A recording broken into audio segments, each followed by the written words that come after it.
പാതിവില തട്ടിപ്പിലെ N രാധാകൃഷ്ണനെതിരായ പരാതി ഒത്തുതീർപ്പാക്കി BJP. നേതാക്കൾ. പാതിവില തട്ടിപ്പിൽ പണം നഷ്ടപ്പെട്ട എറണാകുളം തേവയ്ക്കൽ സ്വദേശി ഗീത എടത്തല പോലീസിൽ നൽകിയ പരാതിയിലാണ് ഒത്തുതീർപ്പാക്കിയത്. പാതിവില തട്ടിപ്പിൽ 59,500 രൂപ നഷ്ടമായെന്ന് കാട്ടി ബി.ജെ.പി. വൈസ് പ്രസിഡന്റ് എൻ രാധാകൃഷ്ണനെതിരെ ഗീത തിങ്കളാഴ്ചയാണ് പരാതി നൽകിയത്.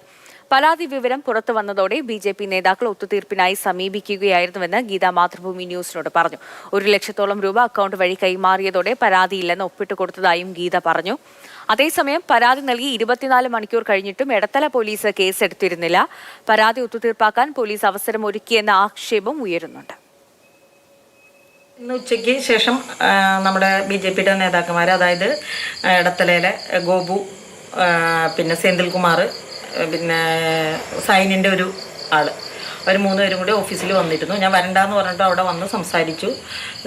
കോംപ്രമൈസ് ചെയ്യണം, എൻ രാധാകൃഷ്ണൻ്റെ പേരിൽ ആദ്യമായിട്ടാണ് കേസ് കൊടുത്തേക്കണേ. അപ്പോൾ അത് എത്രയും പെട്ടെന്ന് കേസ് പിൻവലിക്കണം. ഞാൻ പറഞ്ഞു കേസ് പിൻവലിക്കില്ല, കാരണം എനിക്ക് വണ്ടി കിട്ടാതെ ഞാൻ കേസ് പിൻവലിക്കില്ല എന്ന് പറഞ്ഞു. അപ്പോൾ വണ്ടി എന്തായാലും കിട്ടില്ല എന്ന് പറഞ്ഞു. ഞാൻ പറഞ്ഞു എനിക്ക് ബുക്ക് ചെയ്ത വണ്ടീനെ തരണം എന്ന് പറഞ്ഞു. അപ്പോൾ അവർ പറഞ്ഞില്ല, ചേച്ചിക്ക് ബുക്ക് ചെയ്ത പൈസ തരാമെന്ന് പറഞ്ഞു. അത് പറ്റില്ല, എനിക്ക് വണ്ടി വേണം, ഞാൻ ഇത്ര 1 വർഷമായി പൈസ അടച്ച് വെയിറ്റ് ചെയ്യുന്നു, പിന്നെ എനിക്കിപ്പോൾ പലിശ ഞാൻ അവിടെ നിന്ന് മേടിച്ച് പൈസയ്ക്കാണ് പൈസ കൊടുത്തേക്കണം, അപ്പോൾ അതുകൊണ്ട് എനിക്ക് വണ്ടി കിട്ടാതെ പറ്റില്ല എന്ന് പറഞ്ഞു. അപ്പോൾ അവർ ലാസ്റ്റ് കോംപ്രമൈസിന് ഇത്ര എമൗണ്ട് വേണമെന്ന് എന്നോട് ചോദിച്ചു. അപ്പോൾ ഞാൻ പറഞ്ഞു എനിക്ക് വണ്ടിയുടെ പൈസ പോരാ, വണ്ടി എടുക്കാനുള്ള പൈസ തന്നെ എന്ന് പറഞ്ഞു. അങ്ങനെ ലാസ്റ്റ് കോംപ്രമൈസ് ചെയ്ത് അവരൊരു 1 ലാഖിൻ്റെ അടുത്തൊരു എമൗണ്ട് എനിക്ക് ബാങ്കിൽ ട്രാൻസ്ഫർ ചെയ്തു. ഞാൻ പരാതി ക്ലോസ് ചെയ്തെന്ന് എഴുതി ഒപ്പിട്ടു.